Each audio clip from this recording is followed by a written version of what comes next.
Assalamualaikum warahmatullahi wabarakatuh. Hari ini kita belajar kembali terkait dengan konsep dasar rekam medis pada bahan kajian itu berkaitan dengan Perhimpunan Profesi Perekam Medis dan Informasi Kesehatan di Indonesia atau biasa yang disebut dengan Pormiki, dan nanti ada sedikit penyampaian materi yang berkaitan dengan standar kompetensi PMIK di Indonesia. Di hari ini dengan tim pengajar KDRM, saya Kori Puspitanisi. Nah, bagaimana sih sebenarnya sejarah Pormiki? Jadi ada 3 tahapan besar di dalam proses berdirinya organisasi Pormiki ya. Jadi nanti mahasiswa di sini bisa melihat ada di webnya pormiki.or.id, Kori mensitasi dari sana. Jadi yang pertama adalah pada saat pembentukan itu diawali pada tanggal 18 Februari 1989, di mana saat pembentukannya ini dilaksanakan di Yayasan Amanah Jakarta yang dihadiri oleh 31 rekan-rekan dan berbagai profesi yang tidak saja berasal dari organisasi profesi tetapi juga dari instansi kesehatan, pemerintah maupun swasta. Dari daftar penandatanganan naskah proklamasi tampak Ketua PBID yang saat itu dijabat oleh Dr. Azrul Azwar berkenaan hadir dan bahkan bersama-sama dengan Ketua Persatuan Sarjana Administrasi atau biasa kita sebut sebagai Persadi Jakarta Raya yang saat itu dijabat oleh Dr. Andes Haji Razak Manan, yang mereka itu saling bahu-membahu memberikan semarak jalannya pembentukan Pormiki. Kemudian dari situ dilakukan pemilihan suara yang akhirnya dipilih seorang ketua umum yang kemudian membentuk kelompok pengurus harian yang setelah pemilihan itu, ketua umum yang terpilih adalah Ibu Gemala Hatta yang mendapat bantuan penuh dari ketua umum PBID dalam menyusun anggaran dasar rumah tangga. Nah, untuk tahap yang kedua di dalam proses pembentukan tersebut adalah melakukan tahap pemberitahuan kepada masyarakat, di mana Perhimpunan Profesi Perekam Medis dan Informasi Kesehatan atau Pormiki yang selanjutnya kita singkat sebagai Pormiki ini mulai dibentuk singkatan tersebut per tanggal 25 Februari 1989 ya. Jadi tadi antara berdiri dengan pembuatan singkatan ini memang waktunya kurun waktunya agak berbeda ya. Kemudian panitia kerja pembinaan dan pengembangan sistem pencatatan medis di RSDKI Jaya yang kita singkat sebagai BPSPM itu mengadakan acara konsultasi yang merupakan acara berkala dari BPSMP. Topik ini adalah mengenai komputerisasi data medis dengan mengambil tempat di PT USI IBM Gedung Landak, Jakarta. Kemudian dalam kesempatan tersebutlah Pormiki baru terbentuk sekaligus mengadakan pers ya, pers rilis. Jadi mulai diperkenalkan di dalam kegiatan tersebut bahwa ini loh ada organisasi Pormiki yang waktu itu adalah hari itu juga hadir Wakil Ketua ID yang saat itu dijabat oleh Dr. Kartono Muhammad sekaligus memberikan kata sambutan yang menumbuhkan semangat. Pertemuannya berlanjut dengan penandatanganan naskah proklamasi hingga jumlah penandatanganan untuk kedua kesempatan itu yaitu pada tanggal 18 dan 26 Februari 1989 yang hadir adalah 47 orang.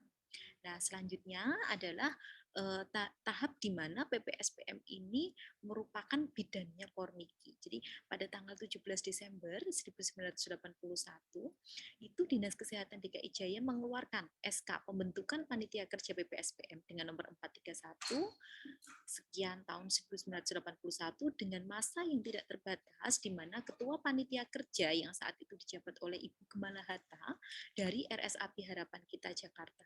Sedangkan anggota-anggotanya ini berasal dari 10 rumah sakit yang berada di lingkungan DKI Jaya serta beberapa pejabat Dinas Kesehatan DKI Jaya. Adapun hasil kegiatan PPSPM yaitu mengadakan 2 kali latihan rekam medis dasar dan 1 kali lanjutan selama masing-masing 2,5 bulan. Selain itu, PPSPM juga membuat Bulletin Medical Record atau biasa yang disebut dengan BMR. Dan kemudian ini berubah menjadi majalah informasi kesehatan.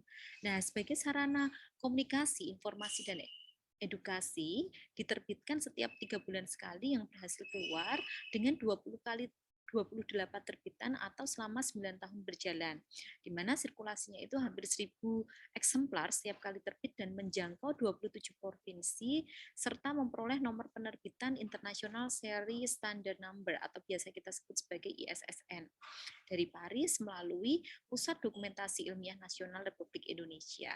Nah, jadi di sini memang Pormiki itu berupaya untuk bisa membangun suatu perhimpunan profesi, khususnya bagi kita profesi mereka medis, dan berupaya untuk tetap memberikan suatu wadah yang bermanfaat itu baik dalam kegiatan komunikasi, informasi maupun edukasi. Nah, kemudian ini sepenggal ya, Kori menyampaikan hanya sepenggal beberapa aja penyelenggaraan Kongres Pormiki tahun 92 itu di Jakarta, yang kongres kedua itu tahun 95 di Yogyakarta, kemudian kongres ketiga tahun 99 di Surabaya, keempat ini di Denpasar, kongres kelima ada di Semarang, dan kongres keenam di Bandung.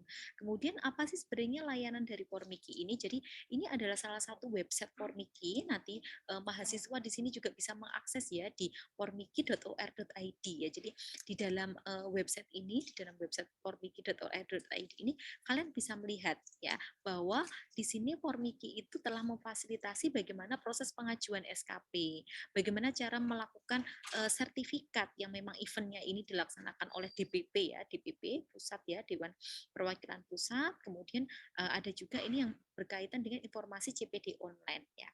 Nah, di dalam perkembangannya pun saat ini memang Formiki ya itu sudah ada anak-anak cabang-cabangnya ya. Jadi kalau tadi ada DPP itu dia ada di tingkat pusat ya, kemudian di tingkat daerah pun ada yang namanya Dewan Perwakilan Daerah, itu ada di tingkat provinsi. Kemudian di tingkat kabupaten kota itu disebut sebagai DPC atau Dewan Perwakilan Cabang.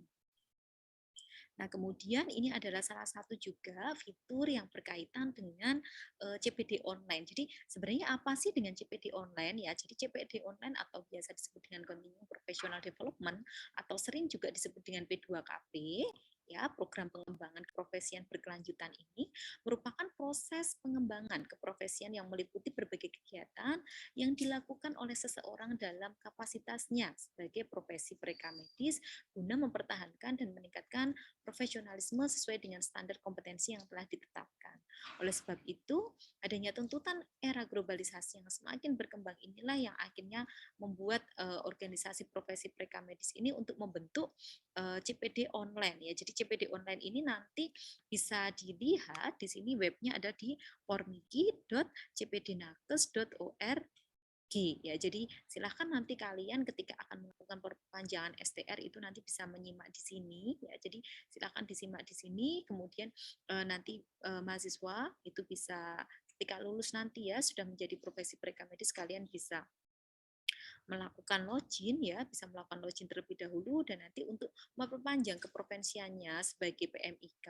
Nah, ini untuk Pormiki itu pengakuannya ada ditetapkan 25 SKP dalam waktu 25 tahun. Ya, selanjutnya ini adalah terkait dengan standar kompetensi preka medis ya. Jadi standar kompetensi preka medis ini mengacu kepada keputusan Menteri Kesehatan RI nomor HK 0107 Menkes 312 tahun 2020 yang telah ditetapkan oleh Kementerian Republik Indonesia pada tanggal 15 Mei 2020. Nah, sebenarnya seperti apa susunan standar kompetensi preka medis di Indonesia? Jadi di dalam area kompetensi ya kita itu kan memiliki kompetensi, PMIK itu memiliki kompetensi. Nah, di dalam area kompetensi ini itu dibagi menjadi kompetensi inti dan kompetensi pendukung ya. Kompetensi inti ini adalah nanti akan dibagi menjadi beberapa komponen yang diharapkan itu nanti kemampuan ini akan diperoleh di dalam proses pembelajaran ya. Jadi bagaimana nanti daftar masalahnya, daftar-daftar pokok bahasan dan daftar keterampilan yang memang itu disusun dalam suatu daftar pokok bahasan ya untuk pencapaian kompetensi seorang profesi mereka medis. Kemudian di dalam kompetensi PMIK ini ada 7 pilar ya, 7 pilar yang sudah dibangun atau ditetapkan oleh pemerintah. Di mana akarnya ya yang menjadi akar kalau ibarat kita itu melihat bahwa kompetensi ini sebuah pohon ya, sebuah pohon supaya pohon ini bisa menjadi kuat, dia bisa menjadi tumbuh tinggi dan nanti berbuah lebat ya. Itu kita awali dulu di sini dengan yang ada namanya adalah profesionalisme luhur dan etika yang legal. Jadi apa sih yang disebut dengan profesionalisme luhur ya. Jadi nanti kita akan mengetahui bahwa ada nilai-nilai ketuhanan, ada nilai-nilai di mana kita itu menjunjung kode etik profesi dalam melaksanakan kegiatan kita atau kita dalam mengembangkan profesi kita sebagai PMIK. Itulah yang menjadi fondasi, itulah yang menjadi akar supaya pohon ini nanti bisa tumbuh kuat. Kemudian selain profesionalisme yang luhur, supaya akar ini juga kuat, dia harus dipupuk dengan adanya yang namanya mawas diri dan pengembangan diri serta komunikasi yang efektif. Maksudnya bagaimana, Bu Kori? Maksudnya begini. Kan tadi Bu Kori mengibaratkan bahwa pohon ini perlu dipupuk ya. Pohon ini perlu dipupuk. Dipupuknya itu seperti apa? Yang namanya ilmu itu nanti akan berkembang, terus berkembang ya.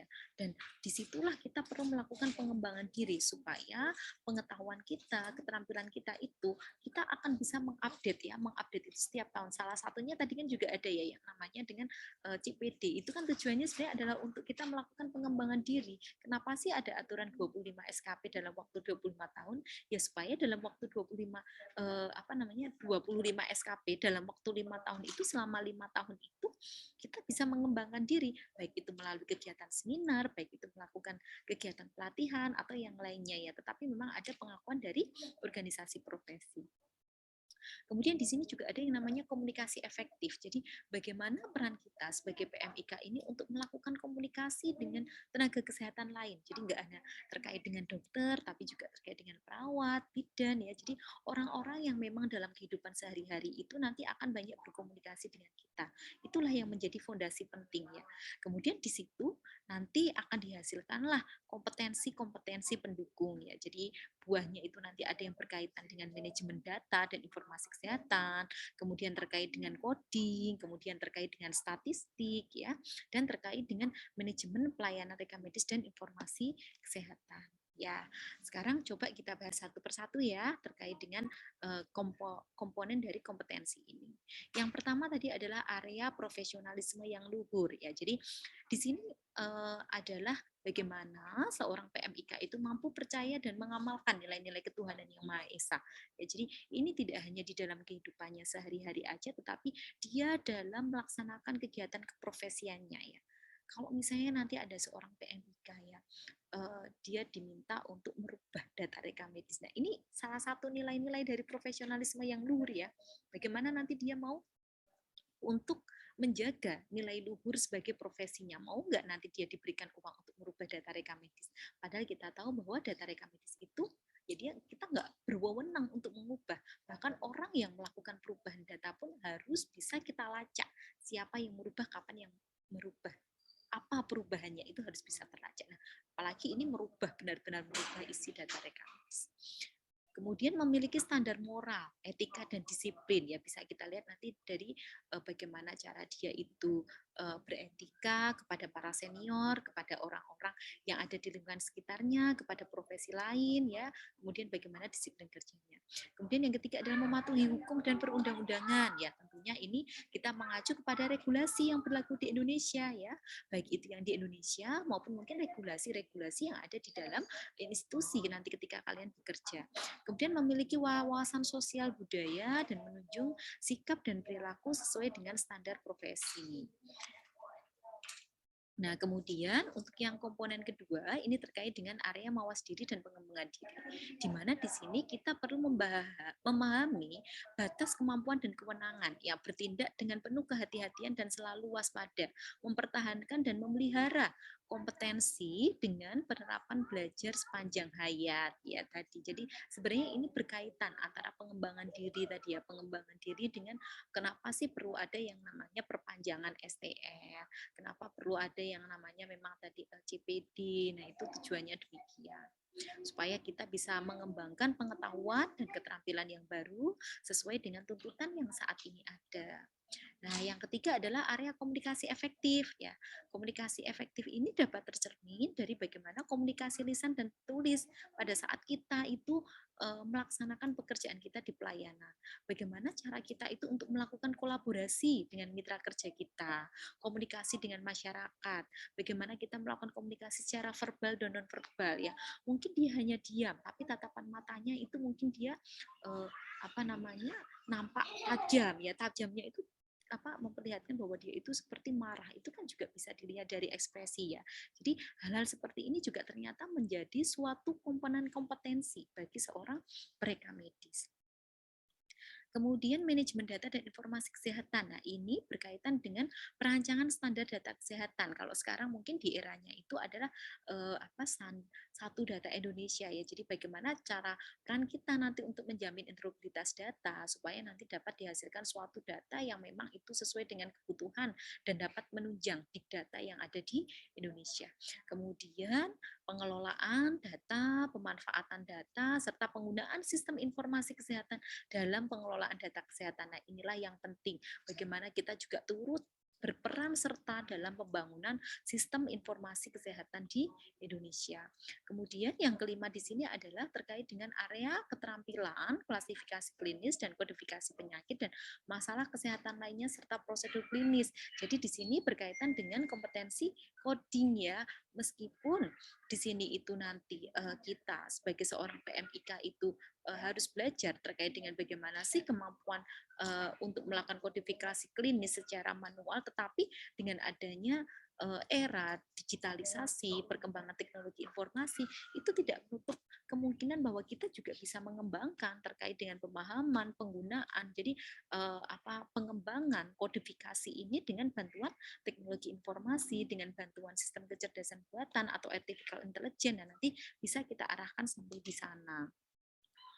Kemudian yang keenam adalah area aplikasi statistik kesehatan, epidemiologi dasar, dan biomedik, di mana di sini area komponennya adalah terkait dengan penerapan statistik dalam pengolahan, penyajian dan informasi kesehatan, kemudian penerapan epidemiologi dasar dalam perancangan program dan analisis data kesehatan, serta biomedik yang berkaitan dengan makna data kesehatan. Ya, jadi di sini nanti terkait dengan bagaimana sih kita mendukung terkait dengan pelaporan SIMPUS, terkait dengan SIRS ya, epidemiologi, surveillance, itu nanti ada di sini di dalam area kompetensi 6. Kemudian untuk yang kompetensi 7 ini adalah terkait dengan pengumpulan data dan program kesehatan secara manual dan elektronik, pengolahannya, penyajian, analisis data, kemudian pemanfaatan data sebagai informasi dalam pengambilan keputusan, pengelolaan pelayanan RMIK di fasilitas pelayanan maupun seluruh fasilitas pelayanan kesehatan, serta pengolahan mutu pelayanan. Ya, jadi dalam konsep manajemen data ini bagaimana kita itu sebagai profesi PMIK itu mampu menjamin mutu ya. Mutu ini nanti mulai dari input ya. Input itu berarti mengumpulkan ya, proses mengolah. Kemudian output sampai dengan menyajikan ya. Jadi di sini merupakan suatu kompilasi ya, kompilasi yang baik bagaimana seorang profesi PMIK itu nanti mampu menjaga manajemen ya, manajemen pelayanan reka medisnya, baik itu di dalam proses pengolahan, misalnya nanti di dalam kegiatan assembly, di dalam kegiatan analisis, di dalam kegiatan audit reka medis. Nah, itu termasuk di sini di dalam manajemen pelayanan reka medis. Nah, kemudian di sini juga ada matrik yang terkait dengan tingkat keterampilan PMIK, ya, metode pembelajaran dan metode penilaian untuk setiap tingkat kemampuan. Jadi bisa ketahui di sini bahwa nanti akan kita bagi ya. Jadi pembagian di sini memang sesuai dengan jenjang pendidikan ya. Keprofesiannya kan nanti berbeda ya. Keahliannya kan nanti akan berbeda. Lulusan D3 atau diploma dengan lulusan sarjana terapan atau D4 itu kan mungkin akan berbeda.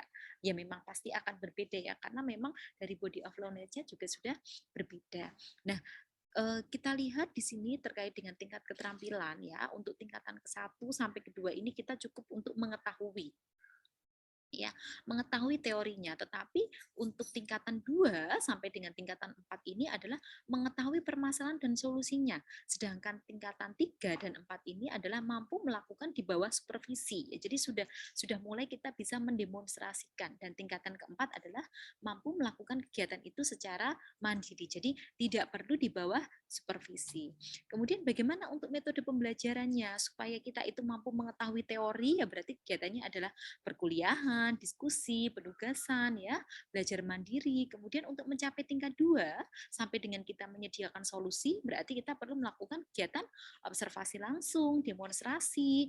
Kemudian untuk bisa sampai kita melakukan suatu kegiatan secara mandiri, berarti kita perlu berlatih dengan media reka medis dan perangkat reka medis ya, serta nanti untuk mencapai tingkat 4 itu bisa sampai benar-benar kemandiri ya. Kalau kalau masih berlatih kan berarti itu masih di bawah pengawasan, masih di bawah supervisi, ada di tingkat 3. Tapi kalau benar-benar kita mau sampai ke tingkat yang mandiri, ya, berarti di sini sudah bukan latihan aja, tetapi melakukan. Ya, ini agak berbeda ya. Melakukan dengan media reka medis maupun perangkat reka medis. Kemudian di dalam proses penilaiannya pun berbeda. Untuk tingkat 1 ini kita bisa melakukan ujian tertulis. Tingkat 2 ini kita mulai dengan oral test ya. Jadi tertulis ataupun lisan. Kemudian tingkat 3 kita dengan penilaian objektif struktur assessment of technical skill ya. Jadi OSAT ya. Jadi kita benar-benar sudah melihat sampai bagaimana keterampilan seorang mahasiswa itu bisa kita nilai. Nah, kemudian kalau kita mau melihat sampai dengan kemampuan dia secara mandiri, berarti penilaian yang akan kita lakukan ada dengan book based assessment seperti portofolio dan logbook ya. Jadi di sini di dalam proses pengembangan keterampilan seorang profesi PMIK ini tidak hanya sekedar dari Pormiki saja, tapi tentunya juga ada peran dari asosiasi, perhimpunan, reka medis di institusi reka medis di Indonesia atau kita sebut sebagai Aptirmikia, Asosiasi Perguruan Tinggi Reka Medis dan Informasi Kesehatan di Indonesia. Jadi adanya kolaborasi yang baik, koordinasi yang baik antara Pormiki dengan Aptirmiki inilah nanti yang diharapkan mampu menghasilkan lulusan profesi reka medis yang handal. Ya baik, mungkin itu materi yang bisa sedikit Bu Kori sampaikan. Semoga nanti bisa memberikan gambaran kalian. Jika ada yang belum jelas, nanti kalian bisa masuk ke web ya. Misalnya ingin mengetahui ya, silahkan masuk di web di link yang tadi Bu Kori sudah sampaikan. Ya, terima kasih banyak. Wassalamualaikum warahmatullahi wabarakatuh.